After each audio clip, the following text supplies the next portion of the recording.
The subject is Bobby Watson's brand new recording project, which is called Check Cashing Day. And it's Bobby Watson and the I Have a Dream project.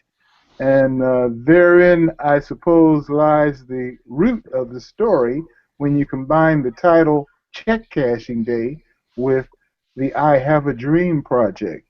So, Bobby, why don't you tell us about this particular recording? Well, we were thinking, me and my friend were talking about the 50th anniversary of the March on Washington and the I Have a Dream speech, as it's been called. But then when I started reading the speech, the entire speech, Martin mentioned one of his lines is that they had came to Washington to cash a 100-year-old check, a moral check, written by the fathers of the Declaration of Independence, that it came up insufficient funds. And so I said, well, let's take another turn on this because the I Have a Dream part is definitely iconic and it's definitely uplifting. And it turns out it was spontaneous to the speech that he had prepared. And he had actually done the speech in Detroit, the I Have a Dream speech a month ago, a month before in Detroit, and also he had done it as I dug deeper, maybe 10 times before. So this was something he was working on, a narrative. And Mahalia Jackson uh, egged him on to tell him about the dream, Martin. Tell him about the dream. So he went off script at that point, and that's the point, which is totally a beautiful speech. It's one of the iconic speeches of the last century.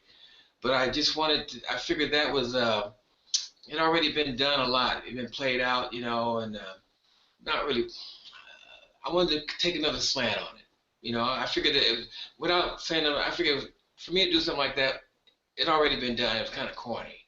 So I wanted to do something a little bit more deeper. Well, it's really a concept recording that it combines that has not only music but spoken word as well. And you have a gentleman named Glenn North who contributed some original poetry. And as I told you, he kind of reminds me in many ways of Gil Scott Heron. How did you end up collaborating with Mr. North? Well, he's the poet in residence at 18th and Vine, and he runs a poetry jam once a month. And he's taken some his students and kids from his poetry jam across the country to compete. And I think this year they went to New York and they came in first. They beat out New York this year. So he's a mentor to young up and coming poets and my friend. And so I thought I would find a way to collaborate with him. So we got together and I played some music for him and we talked about the different messages that we would like to try to do, but without me really telling him what to write. I wanted his perspective. He's a little younger than all of us. Don't remind me. I know, right? He's 40 something. Isn't that something? He's a baby, right? So he gave it from his perspective, and I really maybe had him change a couple of words here or there, you know. But other than that, I let him do his thing, and it's kind of edgy, in terms of what I've been doing. I've just been doing music with kind of political titles, but when you put spoken word in there, there's no doubt what you're trying to say. And so he wrote these pieces. Did he write them before he approached the music, and is all the writing on the album uh, original writing for this particular project?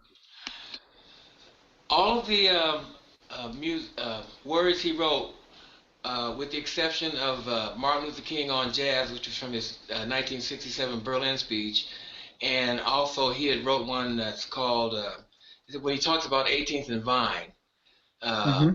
Revival.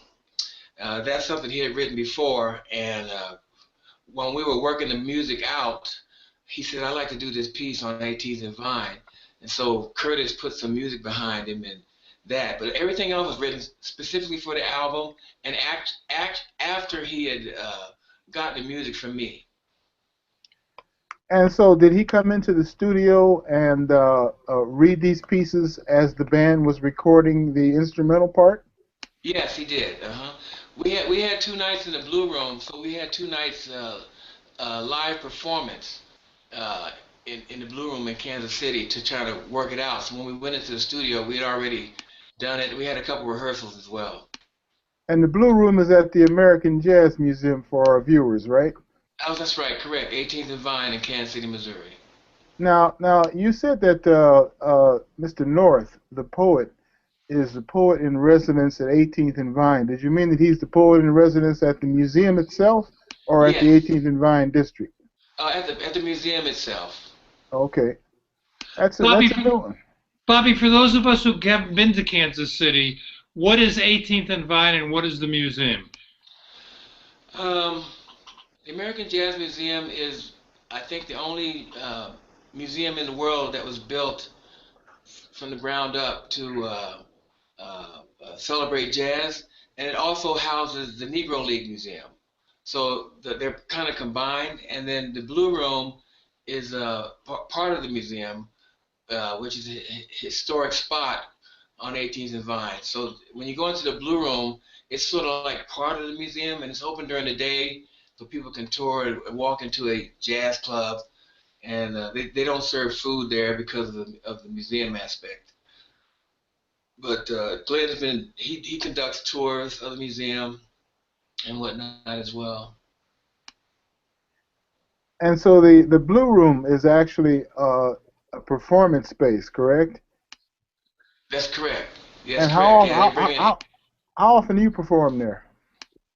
I perform there every 3 or 4 months. Uh-huh. I'll be there. I'll be there February 21st with Horizon. Uh-huh. We're doing our 30th anniversary tour, and our first stop on the spring tour is in Kansas City. Bobby, why did you decide to do this concept recording? And could you tell us something about the process that you funded this and got it recorded? Yes, yeah, I did. I saved up my money for a couple years, and I did the Gates Barbecue Suite the same way, and I had so much fun with that. I thought I'd just wait and save up some money, and I worked on the concept of the recording for about 9 or 10 months, and we recorded it last May, and I've funded the the musicians, flying them in, putting them up in a hotel, uh, paying for the recording studio. Everybody's worked with me, you know. So it's like uh, PR, radio promotion. I paid for all that myself, and it's selling pretty good right now, and it's a good feeling, you know. I found out, you know, there are other layers in terms of money that has to be spent to get to the next level to be able to maybe tour behind the CD. That takes more money and ads. You know, I'm getting a nice review. I got a nice review on Downbeat coming out in March, and I've used Don Lukoff with DL Productions. I use Mark Rennie with Groove Marketing, and they've been really, really good working the record and stuff. And it's in the top 10 of the national play charts and you know, and the college chart, the CMJ they call it. So you know that part's fun. I get some good press, and stations are playing it, and I've been doing interviews and things like this. So it's been really fulfilling, you know.